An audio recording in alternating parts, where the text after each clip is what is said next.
What's up, guys? Welcome back to Stephen Somerville Irish Rugby. As we're getting away from club rugby this time. So now we're now in the Irish rugby scene. We're now in Irish Rugby Week territory.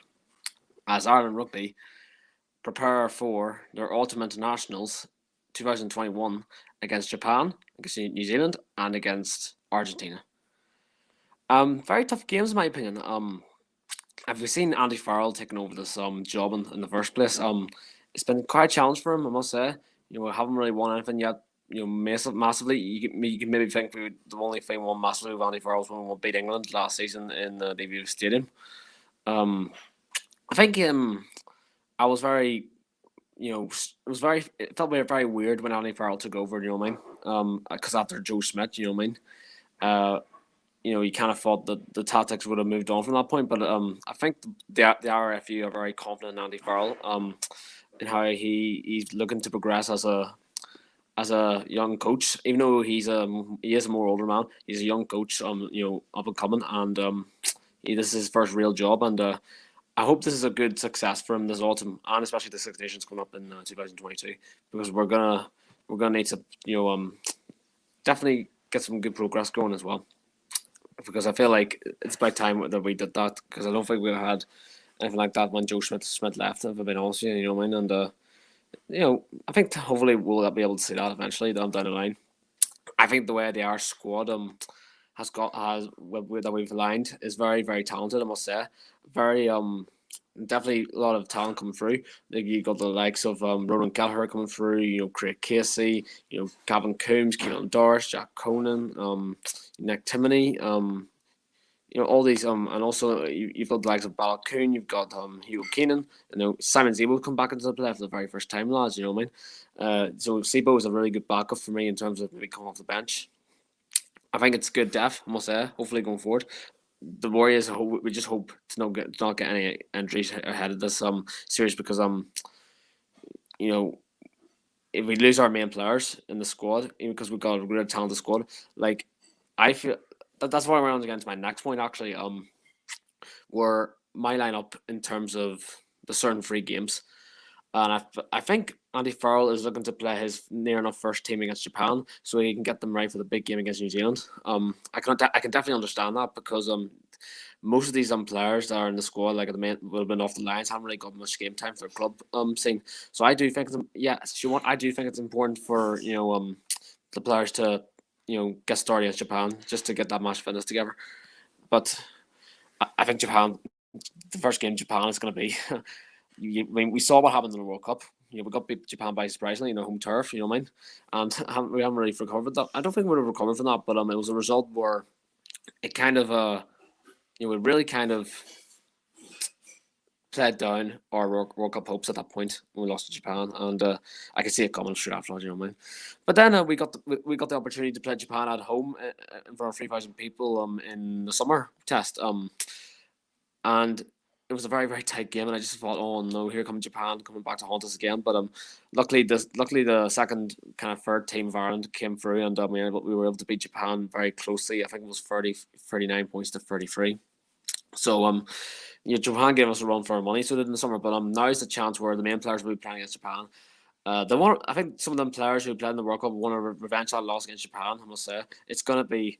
I think it is gonna be a test on Saturday. I'm full faith in the boys in doing it, but the question is, if we don't beat Japan on Saturday, just say if we were not to beat Japan on Saturday, then big questions to ask, definitely, of in terms of whether it's the coaching ticket or some individuals not playing well. But look, it's not on Saturday, and I'm definitely confident that the boys will get the job done on Saturday. So for me, I'm gonna go convincing win for Ireland on Saturday. But who knows? Who knows how the game will go? I think the lineup will determine what the lineup will be against New Zealand. I think for me, I think Ronan Gallagher deserves a chance number 2, with the likes of Keane Haley and Ty Furlong, or maybe an Andrew Border. I think that's a really, really big front row to go at them, I must say, and New Zealand as well. So but also that comes off the locks in terms of that. I think Ian Henderson and James Ryan are definitely there. And I think Ryan Bird will be good coming off the bench as well. And also do you have Alton down as well? Really good good, really talented players. But I think James Ryan and Ian Henderson are my main number 4 and 5 for me. I put Tyler Burn in there, but I think I would get Type Burn number 6 alongside the likes maybe of a Keelan Doors, maybe a Josh Van der Fleer or Nick Timoney. I think a good player maybe coming off the bench could maybe be it could either be a Peter O'Mahony, a Nick Timoney, or Keelan, or it could be a Keelan Doors, Gavin Coombs, or Jack Conan. It's going to be really interesting to see how Andy Farrell gets his squad plan and what's his main team. And also when you look at the scrum halves, Conor Murray's still in there, you have Johnny Saxon still in there. Johnny Saxon is getting on, and he's actually come out recently on the press, and he said, I'm going to make a decision on my future after the Six Nations, and so it's Johnny Saxon is getting on a bit in age, but I think it's so weird that Johnny Saxon is still our main number 10, where the likes of Joey Carberry or Jack Carty or Harry Burns should be coming through this point. I don't think Andy Farrell, for some reason doesn't rate Jack Carty. I don't know why. I think Jack Carty was man of the match performances against Munster and Ulster. He turn off for the big games. I think that's what Jack Carty can do against New Zealand or Argentina or Japan. You know what I mean? I think Jack Carty was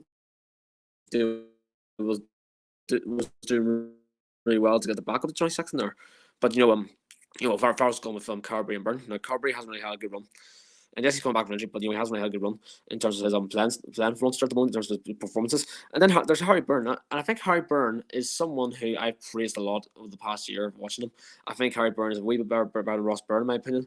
That's just to say how all the performances, but I think the majority of us after watching Jack Carty would have loved to have seen Jack Carty and getting the back up to Saxon and that, but I don't know why Farrell doesn't rate Carty, but I don't know. You just gotta hope that Carty can pick up that form and he can be selected in the nation squad. But look, let's hope Joey Carberry and Harry Byrne can do something in the autumn, because it's going to be definitely going to be a big tournament for them.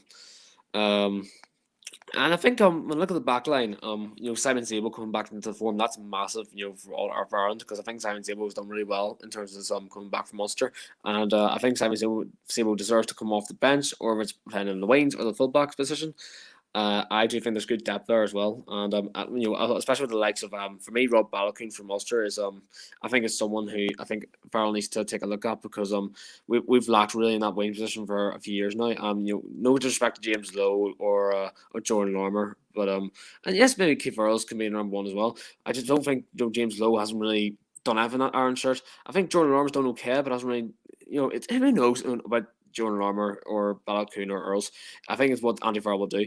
I think I want to see the best form team out there, and that'll be Baloucoune or maybe a Larmour or an Earls. But look, who's to say? Who knows what will happen?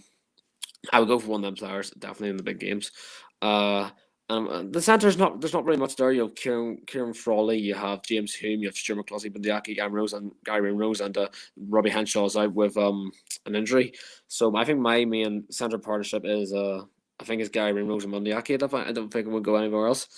I think James Hume still has a bit to do. I think Stuart McCluskey, I just don't know. I think again the squad of Andy Farrell in charge, and Kieran Frawley. I think you'll love to see Kieran Frawley against an Argentina, but who knows how that will go. But I think the squad is definitely capable of getting a good ultimate in the end.